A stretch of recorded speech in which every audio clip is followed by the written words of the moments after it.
सोचिए, भारत में काम करने के जो नियम कानून हैं, उनका पूरा का पूरा नक्शा ही बदल गया है। दशकों पुराने कानूनों की जगह अब एक बिल्कुल नई व्यवस्था आ रही है।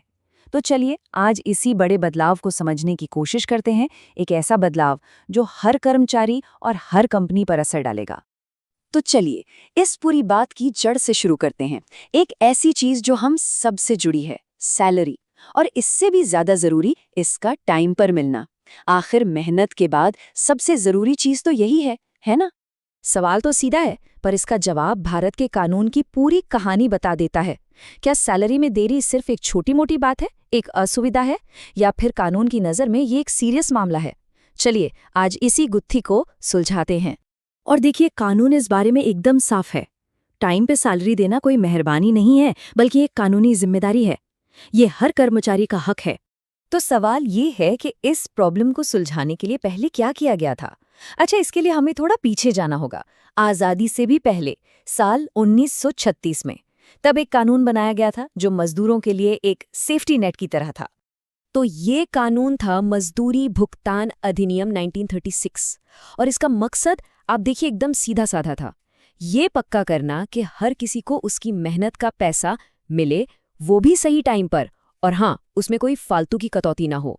मतलब, इस पुराने कानून का पूरा फोकस था कर्मचारी की फाइनेंशियल सेफ्टी पर।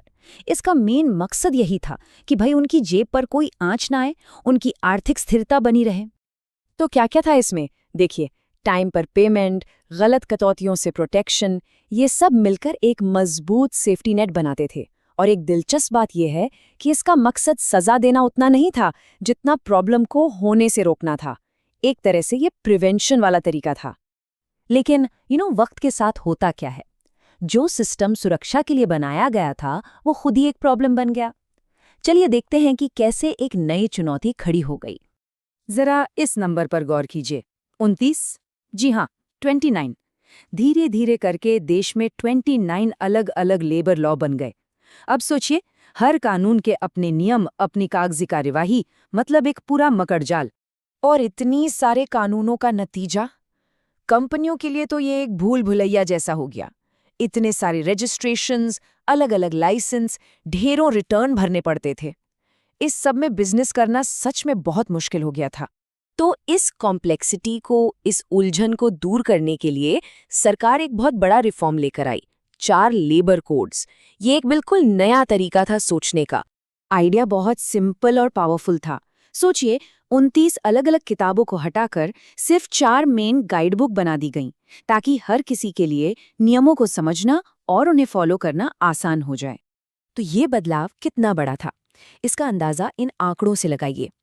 पहले जहां 1228 कानूनी सेक्शंस थे, अब उन्हें घटाकर सिर्फ 480 कर दिया गया है। मतलब आधे से भी ज्यादा की कटौती। और बात सिर्फ यहीं खत्म नहीं होती, जो नियम थे उनकी संख्या भी 1436 से घटकर सिर्फ 351 रह गई है। जरा सोचिए, कंपनियों के लिए ये कितनी बड़ी राहत की बात होगी। और शायद सबसे बड़ा, सबसे गेम चेंजिंग बदलाव ये है, 31 अलग अलग रिटर्न। कागजों के इतने सारे ढेर की जगह अब सिर्फ एक सिंगल इलेक्ट्रॉनिक रिटर्न। ये वाकई में कंप्लायंस को आसान बनाने की दिशा में एक क्रांति है। ये टेबल देखिए, ये इस पूरे बदलाव की कहानी एक नज़र में बता देती है।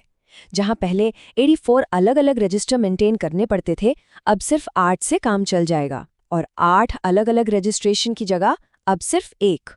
ये सचमुच एक बहुत बड़ा बदलाव है। तो ठीक है, ये सारे बदलाव हो गए, पर इसका असली मतलब क्या है, प्रैक्टिकल असर क्या है इसका, और इसने लेबर लॉ को लेकर सरकार के नज़रिए को कैसे बदला है? देखिए, असल में यहाँ सिर्फ नियम नहीं बदले हैं, पूरी की पूरी सोच बदल गई है। पहले का जो कानून था वो प्रोटेक्टिव था, मतलब बचाव पर आधारित था, जबकि नया सिस्टम फैसिलिटेटिव है, यानी सुविधा देने पर फोकस्ड है। मतलब सजा के डर से आगे बढ़कर अब सेल्फ कंप्लायंस और आसानी पर जोर दिया जा रहा है। और हाँ, ये सिर्फ सिंप्लीफिकेशन के बारे में नहीं है। इन नए कोड्स के लक्ष्य कहीं ज्यादा बड़े हैं। ये सभी के लिए मिनिमम वेज की बात करते हैं, वर्क प्लेस पर जेंडर इक्वालिटी की बात करते हैं, वर्कर्स की सेफ्टी और वेलफेयर को बढ़ाने की बात करते हैं, और साथ ही साथ देश में ईज ऑफ डूइंग बिजनेस को भी बढ़ावा देते हैं। तो कुल मिलाकर इस पूरे सुधार का मकसद एक बैलेंस बनाना है, एक ऐसा बैलेंस जहां कर्मचारियों के अधिकार भी सुरक्षित रहें और कंपनियों के लिए देश में बिजनेस करना भी आसान हो। एक ऐसा माहौल जहां दोनों एक दूसरे के साथ आगे बढ़ सकें। ये एक बहुत बड़ा और ज़रूरी सवाल है। कानूनों को आसान बनाना यकीनन एक बहुत बड़ा कदम है, लेकिन क्या इससे वाकई ज़मीनी स्तर पर सबके लिए वर्कप्लेस बेहतर होगा? इसका जवाब तो खैर आने वाला वक्त ही देगा। लेकिन एक बात तो तय है, भारत में कामकाज की दुनिया एक नए दौर में कदम रख चुकी है। अब देखना यह है कि ये नया रास्ता हमें कहाँ ले जाता है।